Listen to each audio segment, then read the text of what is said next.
somehow doesn't lose in the SCC match, and it doesn't play him in the World Rapid and Blitz, that's it. He will go a full year without losing to Magnus Carlsen, despite playing many games. That would be the biggest accomplishment, perhaps, of his entire career. And let's see what changes Magnus Carlsen is going to make, both in terms of his opening play and in terms of his match strategy. There's a change. A2, A3 on move 3. Taking a page out of HIKARU's book a little bit, isn't he? I thought you were going to say there's a change because Magnus's undershirt is gone. Oh, God. His attire has changed. He's, nothing going right for him thus far. He's just, I'm reading the featured chat. What do you want from me? It's beyond my intellectual pay grade. I was going to compliment you. Give me a chance to finish. I was going to say that is, beyond the kind of humor that I'm capable of. You know me, I'm nervous. I'm always worried that you're going to come out swinging at me, just like HIKARU has come out swinging at Magnus Carlsen. But right now, Daniel, with this early A3, we have a pawn structure that is not symmetrical. White with these double G pawns, a semi-open H file that's good for an attack. So if Black castles kingside right now, watch out. So first, HIKARU plays H6. He says, what are you going to do with your king? If you commit your king to the king side, I will very much do the same. So HIKARU is playing a little bit of a waiting game. Yeah, and of course, you can't castle queenside anymore. You've already moved the rook. He does castle kingside, and Magnus saying, yeah, I've got some visual damage on the kingside, but that pawn on g3 could also potentially serve as an anchor point for a knight that jumps into h4. You see this move sometimes. We have a trade on e4, and is HIKARU contemplating d takes e4 to push the knight off of f3? Pretty risky decision because you don't want to get caught with isolated pawns, or double pawns, I should say, in this position, but he goes for it. And now a big choice for Magnus, who dropped his knight to d2. So c5, knight c4, knight d6 for white. But as you're indicating, Black is fighting for that very same pawn push to try to chisel at white's pawn on d4. And there is a second pawn push, e6, e5, which has the benefit of undoubling Black's pawns. But you're absolutely right. HIKARU doesn't mind these doubled pawns. Both of them are serving a purpose. The e6 pawn is protecting the bishop, which is protecting e4. This is like one defensive unit. And Magnus is driving his queen up to b3, forcing a little weakness and making space for his rook to enter the party. And here might come knight b1, knight c3, improving the knight. Or he goes queen c3, he wants b4. Perhaps white is essentially up a pawn in many ways because Black has these doubled e-pawns. So let's slice the board in half. You know I love to do that. If we look at the A through the D file, white has 4 pawns, Black only has 3. So if you can force that pawn off of c5, Danya, like let's say c takes b4, a takes b4, we have a passed pawn ready to roam.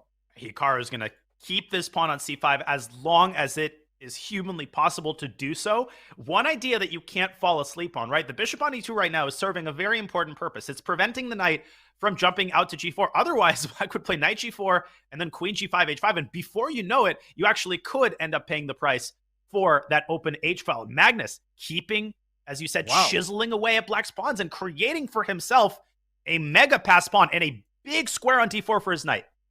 Yeah, and he essentially is up a pawn. Look at the position. That one pawn on e3 covers 2 of Black's pawns on e4 and e6. And that bishop on f5 doing nothing. You have to play e6 to e5 just to get your bishop back in the game and stop the pass pawn. But white may play queen a5 next move, just to trade queens, then play c6, and just try to get that pawn as far up the board as possible.